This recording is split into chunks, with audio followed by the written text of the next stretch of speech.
Hi, it's good to see you. At some point, the spiritual path becomes a personality. You've been reading, you've been reflecting, you've been spending more and more time in the solitude of your company. Now you're a spiritual person. And just like any other identity, this identity also needs to be defended, maintained, and performed in front of others. Your friends, your family, or maybe your colleagues. You're the spiritual person on the spiritual path. So, when this starts happening, there's a subtle pride of being on the path that sets you apart from your peers, from your family, from your friends. You feel special. I'm doing the inner work while others are lost in the illusion. I'm more aware than others. Therefore, I'm more spiritual than them.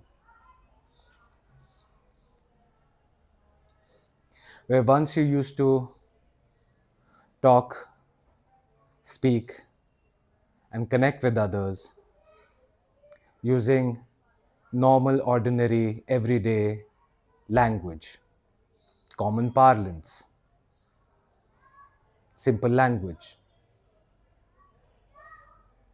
Now that has been replaced by using complex and lofty Sanskrit words, Atman, Brahman, Nidhidhyasan, Shraman, Manan, and so on and so forth.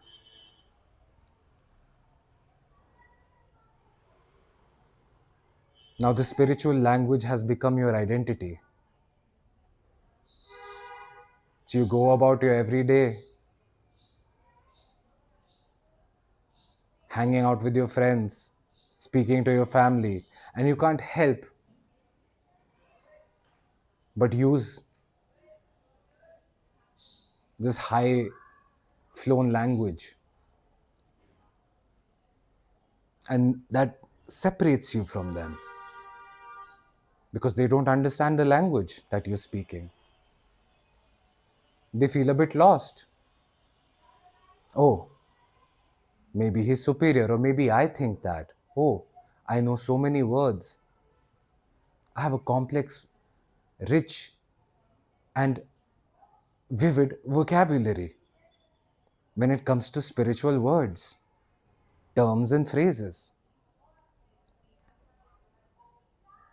When somebody's trying to connect with me as a normal, ordinary person, I can't help but take on that identity of using big words to impress not others but myself.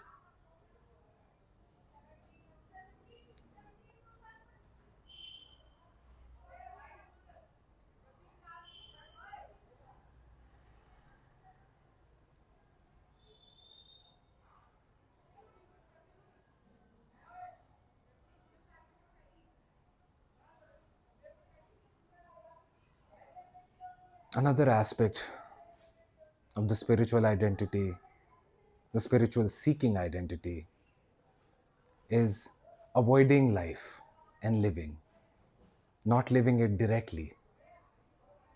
Instead, always being in seeking mode, always contemplating, always trying to figure out the answers to our never ending questions of what is the truth? How do I become awakened? So, this replaces simple, ordinary, everyday living, where I could just be doing normal stuff, talking to my parents, going for a walk, calling up my friend. No, I don't have time for this. I'm on a spiritual schedule, you see. I have to sit and contemplate the higher questions of life. All of these things are for common non spiritual folks, not me. I have to wrestle with the bigger questions in life, not the mundane ones.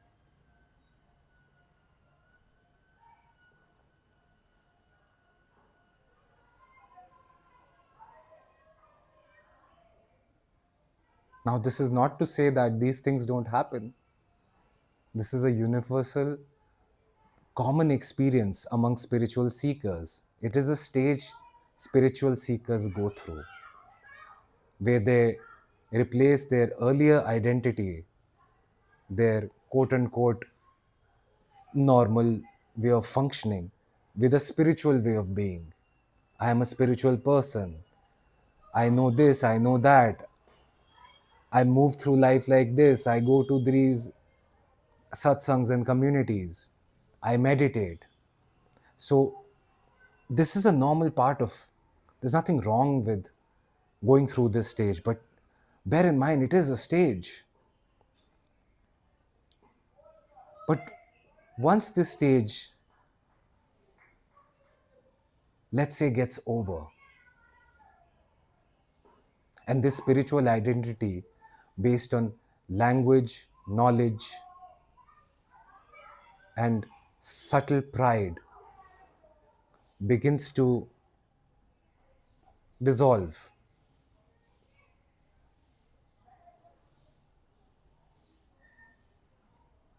something quietly miraculous happens. You turn it back into the ordinary person that you started out as. You stop needing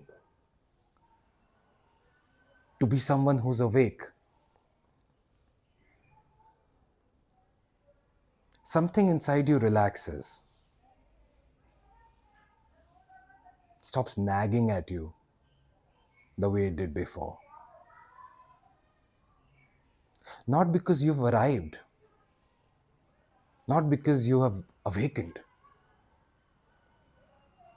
because but because the one that was trying to be awakened is quietly stepped aside.